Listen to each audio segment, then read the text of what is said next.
Now, there's been a lot of discussion lately about Mr. Columbus and what he did and what he did not do. But your research that you've expounded on in previous programs as years gone by, your thesis is older. That our presence in this hemisphere preceded the enslavement period. That there was another period where Africans came. Tell me a little bit more about that and how it pertains to this discussion of Mr. Columbus nowadays. Well, the first thing that we have to understand is that to assume that Columbus was the first to make contact with the Native Americans is something that does not take account of any of the evidence, including the evidence of Columbus himself. Columbus was the first person to suggest there were Africans in America before him. He actually says in the journal of his second voyage that when he was in Haiti, the Native Americans there told him that black-skinned people had come in large boats from the south and southeast trading in gold-tipped metal spears. Columbus actually sent back samples of these gold-tipped metal spears back to Spain. They were assayed, they were inspected by metallurgists in Spain, and the Spanish metallurgists showed that they were identical with spears being forged in African Guinea. Of 32 parts, 18 were of gold, 6 of silver, and 8 of copper, just like the spears in the Caribbean. The words that were used by the people in the Caribbean that Columbus met in Haiti were identical with the words used in Africa all along the Atlantic coast. A range of words used for these spears. Are there a lot of writings from Mr. Columbus, by Mr. Columbus, that survive? How do you know that he wrote? Oh yes, Columbus made up a lot of things, but he wrote quite a lot. I mean, made up a lot about his background, even his name, etc.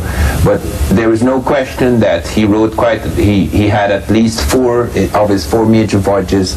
He left quite a lot of papers. There's a book published in this country in 1903, 2,114 pages, just on the surviving writings of Columbus, diaries of Columbus, things said about Columbus in connection with these diaries. Well, before we get into the era that preceded him, let's talk a little bit about Mr. Columbus. Who was he? Was he an Italian? What was his name? There's a question about Columbus. I have not gone very much into his identity because I know he made up so many things. There's a lot of confusion about that. A book by Frederick Paul, The New Columbus, suggests that he was the bastard son of someone called Colon. His name was Cristobal Colon, and that he took the name Cristoforo Colombo from a dead sailor because he'd been involved in some battle that opposed the Spanish sovereigns, and he needed them at a certain time, and he didn't want them to know about it, so he took on a different identity. There are lots of stories told about him. So that would suggest he was Spanish. Colon? Yes. He wasn't Italian, but I don't want to say he was Spanish because I'm making it quite clear there's a lot of confusion about his identity. And I have not been very much involved in that because my great concern has been to show that most people who are opposed to this thesis of an African connection with America are opposed because they assume that Europe was in advance, always in advance of other peoples, and that the reason why Columbus could sail and make contact first was because of the advance in their shipping. What we know now in 12 disciplines, Columbus, by the way, was not the only person to note these blacks. There are at least a dozen Europeans who noted them in that within the first 100 years, seeing them in places where they had not been. There's a whole range of them. Peter Martyr, Vasco Nunez de Balbo in 1513, finding blacks among the Native Americans. And he actually asked these people, where did these blacks come from? And they said, we don't know, but they're a large settlement nearby. Just a bit more about Mr. Columbus because there's so much discussion. To the best of your knowledge, what was the premise of his voyage? Was it exploration or was it exploitation? What Columbus hoped to achieve, you see, is that a lot of excitement had developed in Europe about the voyages of Marco Polo, about the riches of India, etc. And to get a route to the rich Indies would be a great achievement. But he assumed that because the world was round, and that was not his idea. The Moors had made that quite clear, that the world was round, and that if you go far to the west you end up in the east. He assumed that you could go to the west and end up in India. And he was so convinced of that although he landed on the edge, on the little islands on the edge of America, he did not know it was a new continent. He assumed he was off the edge of Asia. Even if he had doubts, he sent his notary, Fernando Perez de Luna, among the ships and made every man sign a document he was off the coast of Asia. And he threatened his men. If they were common sailors and they would to go back home and say that they had not been off Asia, they would be whipped, and they would have their tongues cut out. And if they were officers, they would be fined 500 maravedis. We do not know exactly what 500 maravedis was at that time, but it must have been quite a punishment. So Columbus had to convince the Spanish that he had got to the Indies. And however, something happened which he did not expect. They were discussing a demarcation line with Portugal, because Portugal insisted that they should have a line drawn at the westernmost edge of the Cape Verde Islands, just off Africa, and that 375 leagues should be theirs. And this line, in fact, included Brazil. I have a map of Brazil in 1448. This is more than half a century before Columbus. A map that was drawn on knowledge gained from the Moors. This is known as the Andrea Bianco map. So that, you see, the whole approach was that here we are, this is a great adventure, this is for wealth, etc. To hell with the people. I mean, the people were treated in the most awesome manner.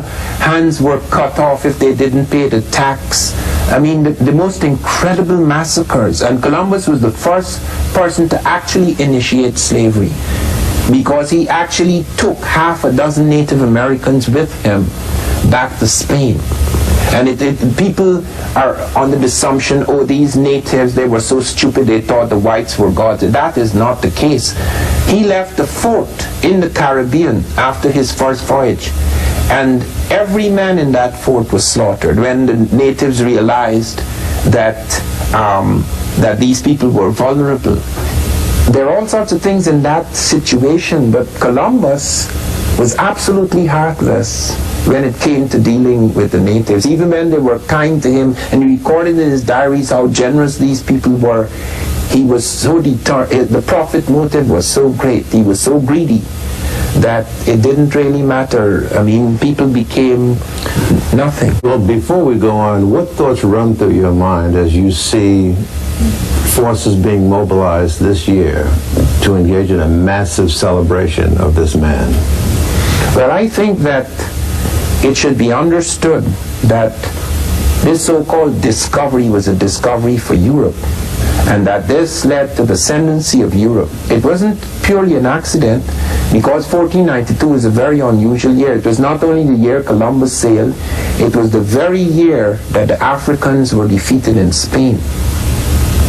The Moors were defeated in January 1492. The African general Boabdil surrendered in 1492 in Granada, so that the ascendancy of Europe, the 1492 marked the ascendancy of Europe. The tragic thing is that since that time we have assumed, or been made to assume by the histories that have been written, is that people of Native American descent or African descent had inferior civilizations, and that everything European was superior, and that is the reason why Europe gained the ascendancy. All right. Now let's go back in time to when our ancestors began to reach this hemisphere. Did they engage in hostilities, or were they able to live harmoniously with the indigenous population in this hemisphere? Well, it depends on the period. In such a short time, I could only touch on the late 14th, 15th century period. When did it start? It started much earlier from different Africans, okay? Because we have evidence in pre-Christian times of Africans entering certain parts of Mexico and South America. We have it in terms of various sculptures and in terms of a range of ritual parallels. But in the 14th and 15th century, we move on far more certain ground because the evidence exists in a dozen disciplines. We have writing. They have found one of the African scripts. They have found African boats that could make those crossings. They have found maps indicating a crossing had been made. They have found linguistic connection showing words. They found plants, an American plant in Africa before Columbus, an African plant in America, more than one in fact. African plants in America before Columbus. They found a range of things like this apart from the eyewitness accounts. Any idea what the motivation might have been for Africans coming to this hemisphere? In the case of Abubakar II, this we know. The earlier visits, we can only conjecture that there could have been upheavals in the African world, like the Syrians attacking the Egyptians, etc., flights and so forth, trade, etc. But we in the case of Abubakar II, we are aware of his motives because it was written down. It doesn't just exist in an oral tradition. It actually exists in Arabic documents like the Al-Kalkashani and the Masalik al-Absar, that he had expanded as far to the north as the Sahara, as far to the north as the desert, as far to the west as far to the south, as the jungle, as far to the east as the Niger, where he was wrestling with other African peoples, the Songhai, and he wanted to cross the ocean because he felt he could expand. Okay. When he arrived, was his encounter with the indigenous population hostile? Only in one instance we are aware of hostilities developing, because when strange people enter new territory, the natives might accept them or might not accept them, and hostilities can arise, at least initially. We have cases where fights actually developed in Panama between black Africans and Native Americans. What I'm getting at is, was his motive in coming to these shores the same as Mr. Columbus? No. You see, in the case of Columbus, Columbus was a man seeking his fortune, who had not made himself. Abubakar II wasn't seeking a fortune, he was already made. He was a great king. He was very rich. He was not seeking the same things as Columbus. He was not driven by the same motives. And we have no evidence of Africans enslaving Native Americans. We have no evidence of them being brought over in situations of captivity. So we have no evidence of that. As I say, hostilities can arise occasionally because of the meeting of two peoples, regardless of race or intention. But we have no evidence that the kind of Columbus enterprise was the same. It was far removed, because the Columbus enterprise, because of the lies of Columbus, it led people coming in millions, a steady, endless stream of Europeans leaving their countries to come in this direction in the hope of finding gold and having people subject to them, etc. This led to a whole different world order. How does an historian like yourself ascertain that somebody that far back in time was a liar or lied? Well, because of the conflicting reports, and because of the lot of work has been done recently. One of the works done by Frederick Paul, The New Columbus, where he documents a great deal of things. And I myself, looking over diaries, found inconsistencies, serious inconsistencies, where, for example, Columbus is in Cuba, and the letter arrives from King Ferdinand telling him to come home immediately because someone has appeared at the court, Jaime Ferrer, quarreling about this demarcation line, and which throws a shadow over Columbus. And Columbus pretends that he's too gravely ill to move, would not go back home, and writes in the reply letter that he is certain that Cuba is the continent. Now we know that that is a lie. We know that's dishonesty because I found an earlier letter he wrote 6 months earlier in which he tells a friend that he's certain Cuba is an island because the natives who lived there for centuries have told him so, and they could circumnavigate it. You find lies also about South America. When he's sent on the third voyage, he's given 6 ships and 3 are sent down to find this landmass that they hear the Portuguese are talking about. Columbus lands on the landmass, does not come off the ship. Every time we have friends over for a, should we say, little get-together, we reach for the tower. Tower. And he claims that South America is an island. He claims that Cuba is the continent. Now obviously, and since there are things that indicate that this is not so, I mean, surely he could be wrong about the New World. He could be wrong about this being India. He could have made a mistake. He could have thought he was off Asia. You could excuse that. But there are certain things you cannot excuse. You see, the man is deliberately involved in deception because he wanted the Portuguese to gain control of that landmass to the south. Because I actually found the letter he wrote one of his sons, Diego Columbus, in which he tells him that Vespucci is about to appear in court, have him do this and do that. The man would do anything for me. In the regular history, it looks like Vespucci is the rival. He is trying to fill his hand by allowing the Portuguese to enter Brazil and keeping the Spanish out. Well, why didn't he land on the landmass? Why did he stay on board his ship? Do you know? We do not know.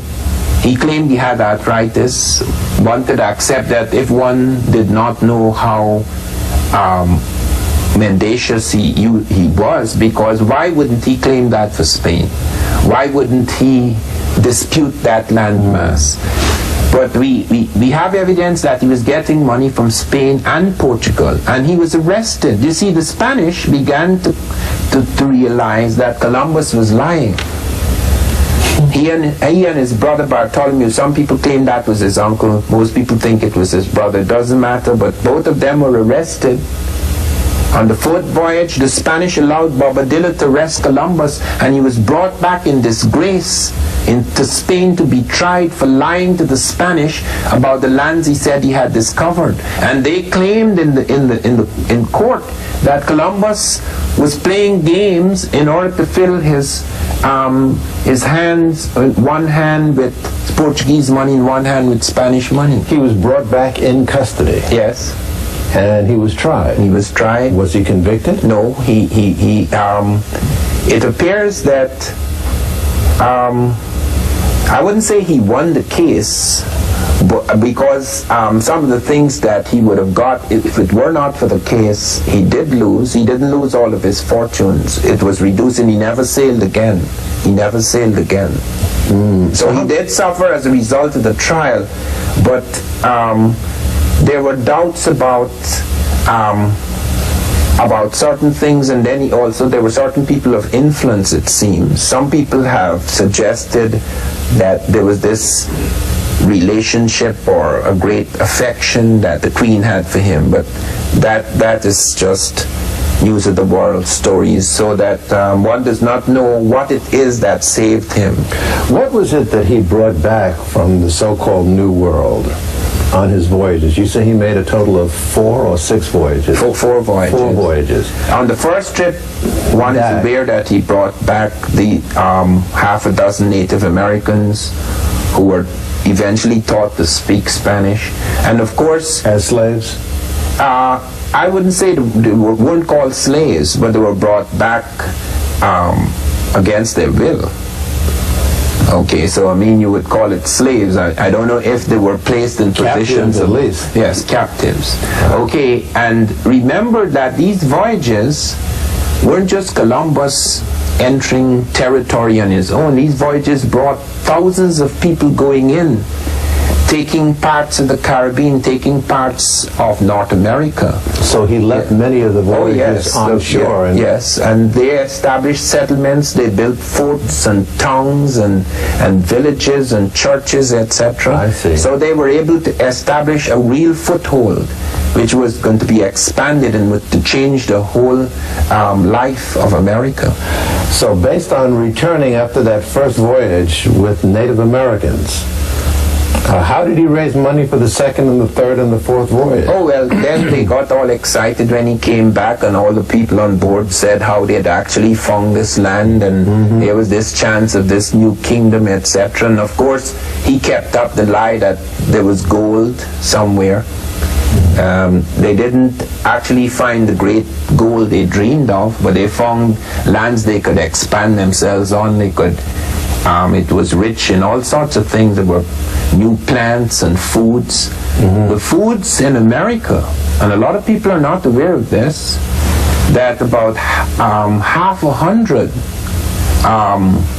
plants and fruits entered Europe.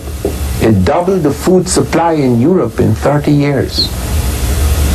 So that had, I mean, apart from the question of having eventually being able to take Africans in to exploit the territory, to use them to work on these lands, there it altered the life of Europe.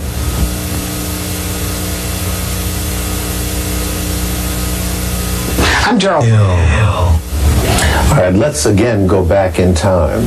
Do you have any ocular proof of our presence in this hemisphere before Columbus? Oh yes. There are many heads of West Africans in the latter period and their earlier heads in the pre-Christian period. Something you can show us that I can show in terms There's of one that doesn't deal with the period I've been dealing with, but which is very unusual because it has braids. And this was deliberately covered up, because this head has been, it has not been shown in public for about 50 years. It reappears. These are braids here. Yeah, these are braids. This is a stone head. And where does this go back to? What This era? goes back to Tresapotes.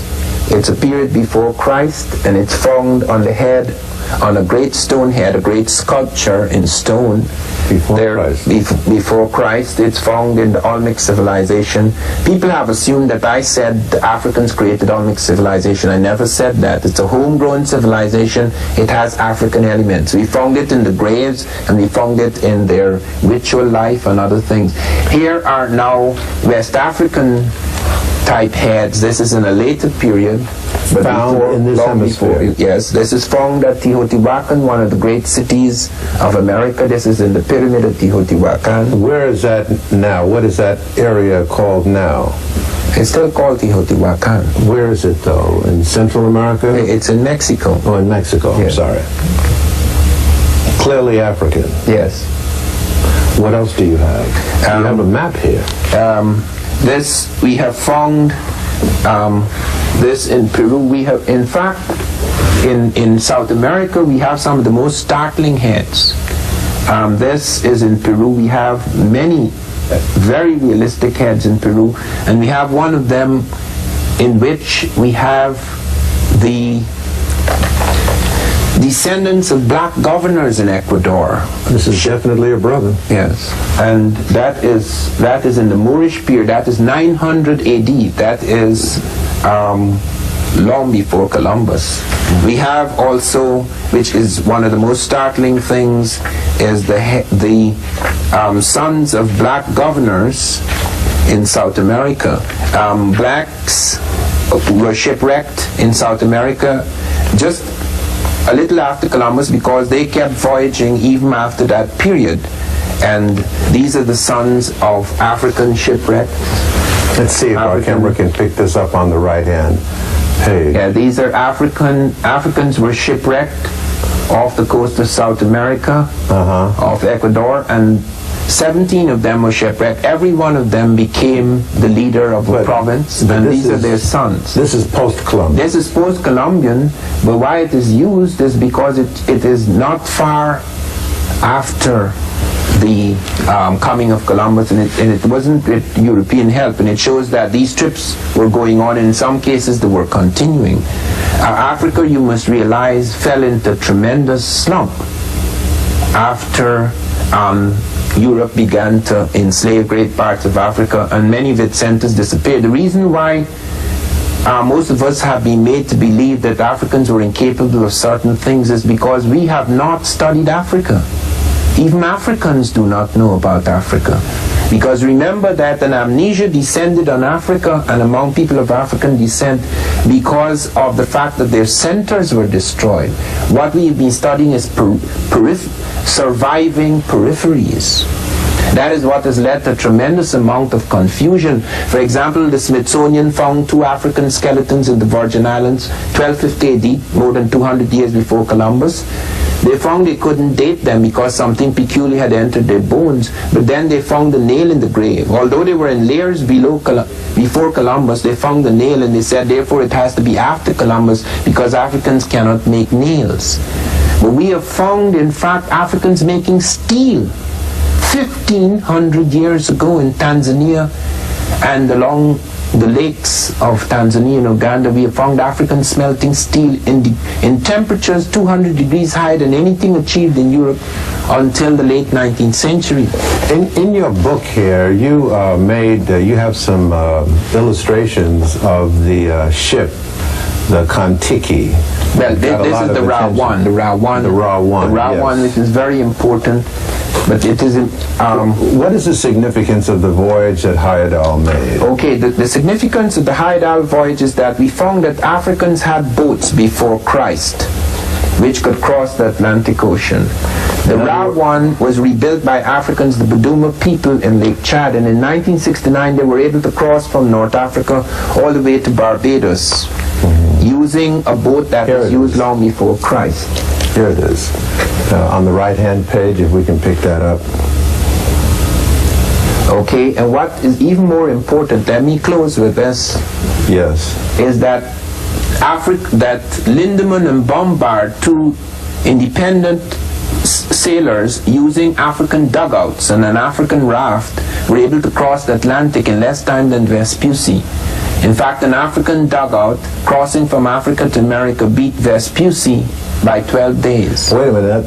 Tell me a little bit about this boat. Is it true that it was made of papyrus reed? Yes, it's made of papyrus reed.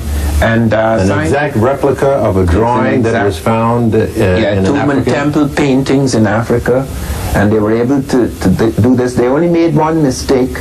They made a mistake with the rudder because over a period of time they had changed the rudder. Yes, and the rudder kept it buoyant. The rudder got them into trouble off Barbados, but there was something else that caused the problem. There was something attached to the deck that they cut.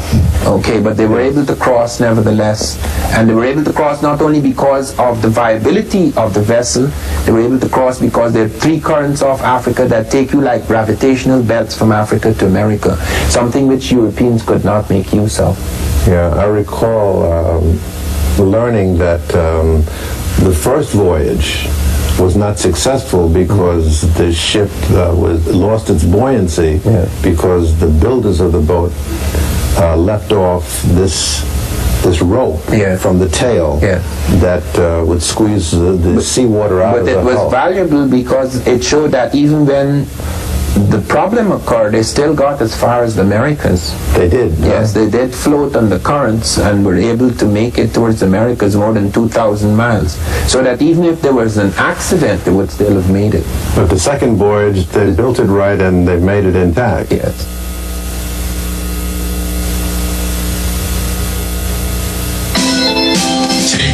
In this hemisphere, was the content of the impact that the African had on this hemisphere a positive one?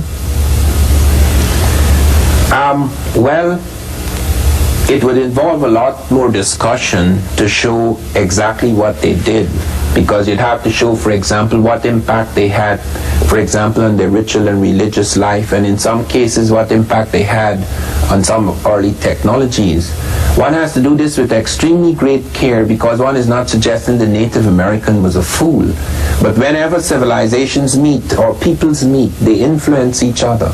And there's no civilization of consequence that was not influenced from outside in some way.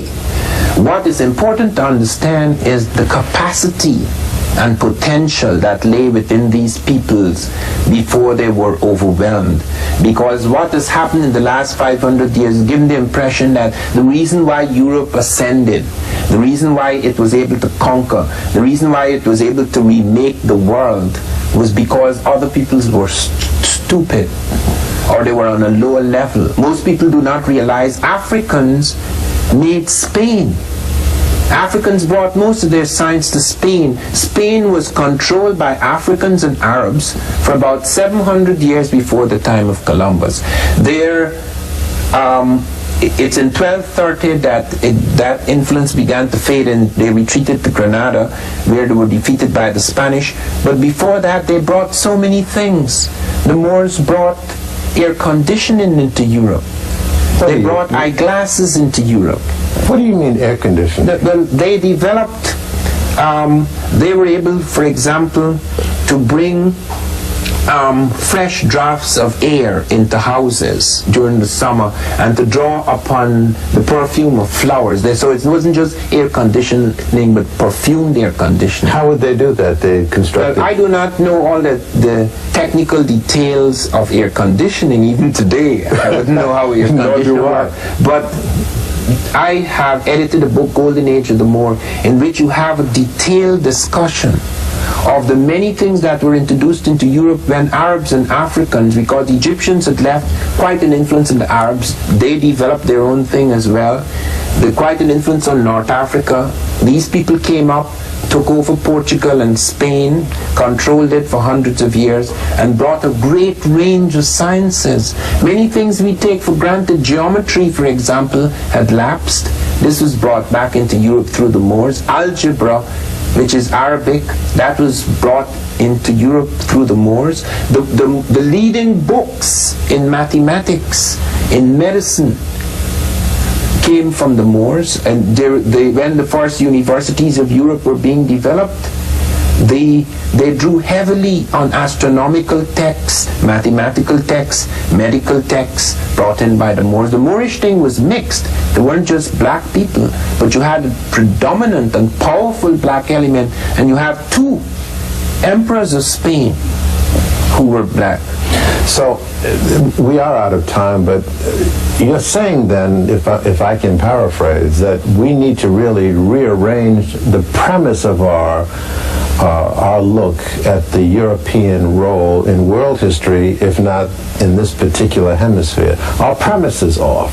Yes, this thesis has significance in that it forces us no longer to take the history of the Americas and the history of Africa and Europe for granted. It forces us to rethink things and to realize that the European jump wasn't simply a European jump.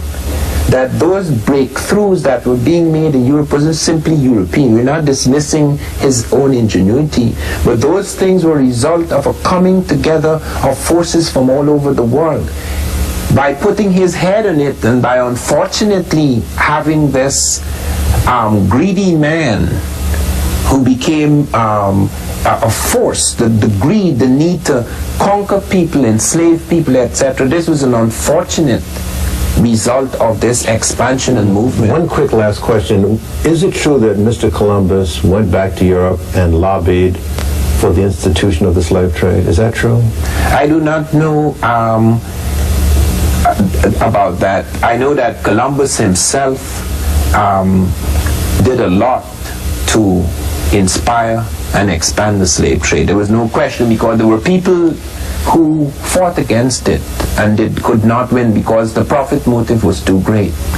He himself, as a person spending time on that I do not know. Okay. Yes. Professor Van Sertima, once again, it's been a privilege, and your discussion has been most nutritious. I thank you. Thank you, Gil.